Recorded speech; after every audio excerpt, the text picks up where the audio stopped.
Post box అనగానే మనకు ఎర్రటి డబ్బా కళ్ల ముందు కనిపిస్తుంది. వాట్సాప్, ఫేస్బుక్, టెలిగ్రామ్ లాంటి యాప్స్ వచ్చినప్పటికీ ఇప్పటికీ పోస్ట్ ఆఫీస్ బాక్స్ కు క్రేజ్ తగ్గలేదు.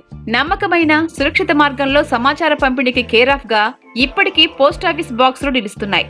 అయితే మీరెప్పుడైనా గమనించారా? ఈ పోస్ట్ బాక్సులు ఎప్పుడు ఎరుపు రంగులోనే ఎందుకుంటాయి? దీని వెనుక ఇంట్రెస్టింగ్ స్టోరీ ఉంది. లెటర్ బాక్సులు మొదటిసారిగా 19వ శతాబ్దంలో బ్రిటన్లో అందుబాటులోకి వచ్చాయి. అందరికీ స్పష్టంగా కనిపించాలనే ఉద్దేశంతో మొదట్లో వీటిపై ఆకుపచ్చ రంగు వేసేవాళ్లు. కానీ ఈ ఆకుపచ్చ రంగు చుట్టూ ఉన్న చెట్లు పచ్చదనంతో కలిసిపోయి ప్రజలకు సరిగ్గా కనిపించేది కాదు. దీంతో జనాలు పోస్ట్ బాక్సులను గుర్తించడం కష్టంగా మారింది. ఈ సమస్యను పరిష్కరించేందుకు 1874లో బ్రిటిష్ పోస్టల్ డిపార్ట్మెంట్ ఒక నిర్ణయం తీసుకుంది. దట్టమైన పొగమంచులో కూడా ప్రజల దృష్టిని ఆకర్షించేలా ఉండే రంగు కోసం వెతికారు. అలా ప్రతిపాదనలోకి వచ్చిందే ఎరుపు రంగు. సాధారణంగా రెడ్ కలర్ ను వార్నింగ్ కోసం వాడుతుంటారు. ఇతర రంగులతో పోలిస్తే ఇది వెంటనే మనుషుల దృష్టిని ఆకర్షిస్తుంది. అందుకే 1874 నుంచి 79 మధ్య కాలంలో అన్ని పోస్ట్ బాక్సులకు ఎరుపు రంగు పూయడం ప్రారంభించారు.